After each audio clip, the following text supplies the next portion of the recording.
tal? ¿Cómo están? Buen mediodía para todos. Bienvenidos a BTV Noticias. Compartiremos mucha información a partir de este momento. ¿Cómo estás, Lu? Todo bien, Rogo. El saludo para mucho. ti y para todos. Feliz jueves. Jueves con muchas novedades, como bien decías. Así es, ya les brindamos los títulos.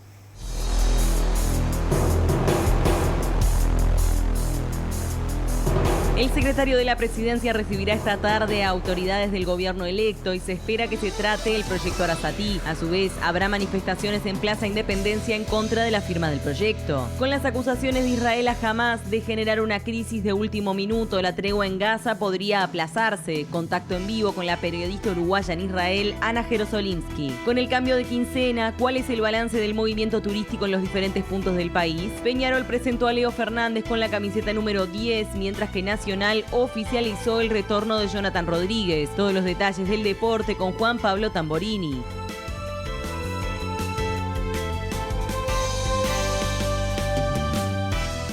El directorio del Partido Nacional resolvió impedir que Valentina Dos Santos y Pablo Caram sean candidatos a la Intendencia de Artigas bajo el lema Partido Nacional. La decisión del directorio se da luego de que ambos dirigentes fueran condenados por su participación en el caso por el pago irregular de horas extras en la Intendencia de Artigas. El directorio nacionalista envió una nota a las autoridades de la Corte Electoral comunicando la definición y se envió la circular a todas las juntas electorales y a los partidos políticos. Con esta decisión, ambos dirigentes del Partido Nacional quedan entonces impedidos a presentarse como candidatos bajo el lema del partido en las elecciones departamentales que se realizarán en el mes de mayo. Autoridades de gobierno recibirán esta tarde a las designadas autoridades del futuro gobierno para avanzar en la transición, donde se prevé, entre otros temas, abordar el proyecto Neptuno. Ejecutiva a las 16 horas, el secretario de Presidencia, Rodrigo Ferrés, recibirá al designado Alejandro Sánchez para avanzar en la transición. La intención del gobierno entrante es recibir datos para afinar el estado de situación del país. Del encuentro también participará el futuro prosecretario de Presidencia, Jorge Díaz, y quien será el ministro de Ambiente, Edgardo Ortuño. Por tanto, está previsto que también se aborde el proyecto Neptuno para instalar una planta potabilizadora en Arasatí. El pasado 6 de enero, el presidente Luis Lacalle Pou anunció que la decisión sobre la firma del proyecto está tomada y que el contrato se firmará antes del fin de su mandato. En ese contexto, más de 150 organizaciones entregarán esta tarde una carta en Torre Ejecutiva solicitándole al presidente que no firme el contrato que propone extraer agua del Río de la Plata para potabilizar. Un proyecto que es absolutamente inconveniente, un lugar que se sabe no es el lugar adecuado para hacer la toma de agua. La prueba está que tienen que hacer incluso el mal llamado polder para tener una reserva de agua porque el río no es agua confiable. Un proyecto que además de alguna manera se ha decidido pagarlo más de 3 veces lo que cuesta. Se va a gastar una suma de dinero superior a los 900 millones de dólares para hacer una planta potabilizadora que no provee ni el 30% del agua que necesita Montevideo cuando la puede proveer, cuando pueda proveerla, y con ese dinero, de acuerdo con los números de la gente de la OSI, los números que ha dado la misma Presidencia de la República, se podría arreglar toda la red de Montevideo, 400 millones, construir Casupá, 200 millones, y construir una planta potabilizadora adecuada en un sitio adecuado por otros 300 millones de dólares más. El Ministerio del Interior y el de Salud Pública trabajan para cotejar y hacer un seguimiento de los niños baleados. El ministro Nicolás Martinelli aseguró que no hay un crecimiento de menores que hayan sido heridos de bala.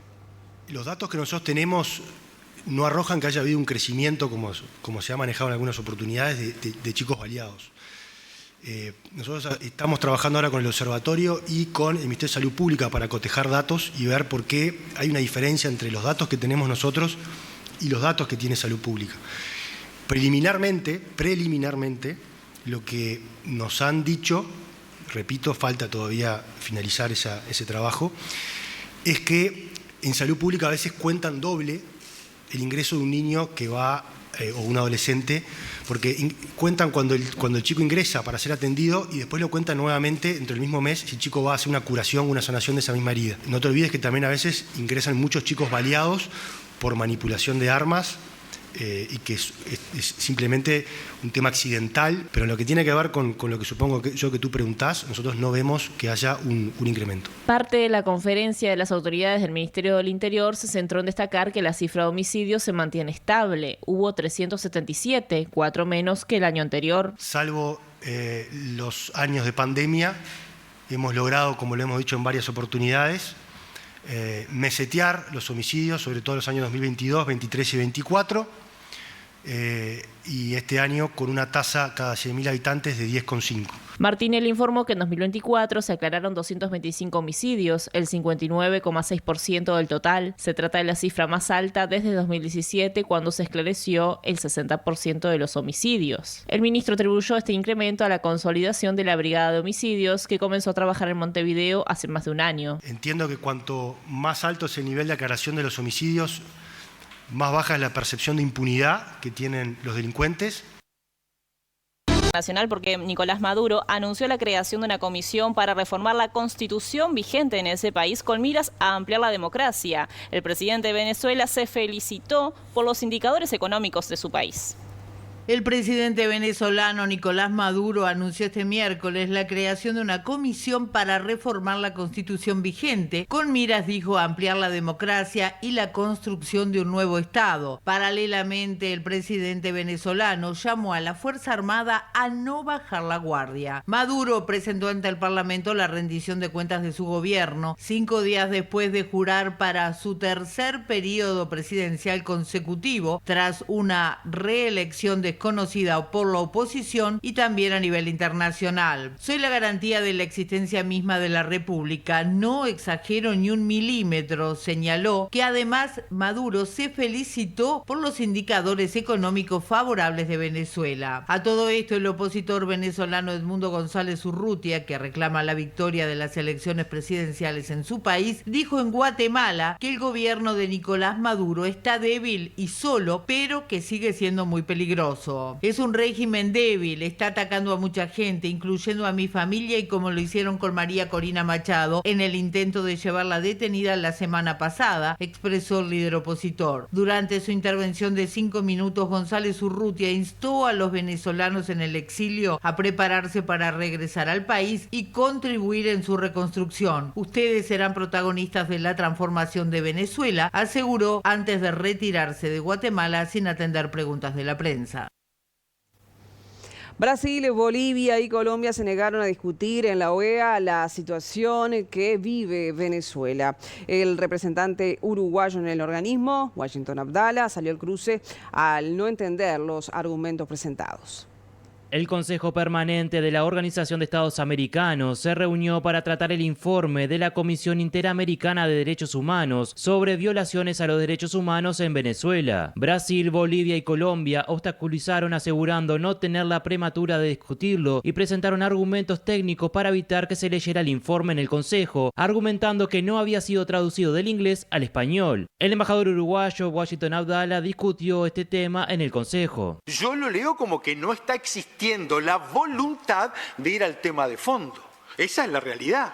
Los temas tienen urgencia en el mundo. ¿Me explico? Los temas tienen urgencia en el mundo. Después no nos quejemos cuando en el planeta por allí digan que los organismos internacionales diletan o pierden el tiempo. Pero si miran esta sesión y advierten que en lo que en realidad no vamos a los temas de fondo y los estamos tirando para atrás, los estamos boleteando, no se enoje ningún embajador cuando se haga esa interpretación, porque va a quedar de un lado alguna gente y del otro lado otros. No entiendo realmente el sentido de no oír a una relatora de la Comisión Interamericana de Derechos Humanos. No lo entiendo. Situaciones excepcionales. ¿No es una situación excepcional la que vive Venezuela? ¿Qué tiene que suceder entonces en un país del continente? Perdóneme, ¿qué tiene que suceder en un país del continente? Si estamos criticando el perder el tiempo, vamos al cuarto intermedio y busquemos una solución. No, pero yo estoy tratando de ganar el tiempo. No me califique usted si yo lo pierdo. Yo hago lo que puedo con mi tiempo y usted hace lo que quiere con el suyo. Yo voy a ir al cuarto intermedio, encantado de la vida, pero no estoy dispuesto a no ambientar este tema de fondo. No estoy dispuesto. Gracias, presidente.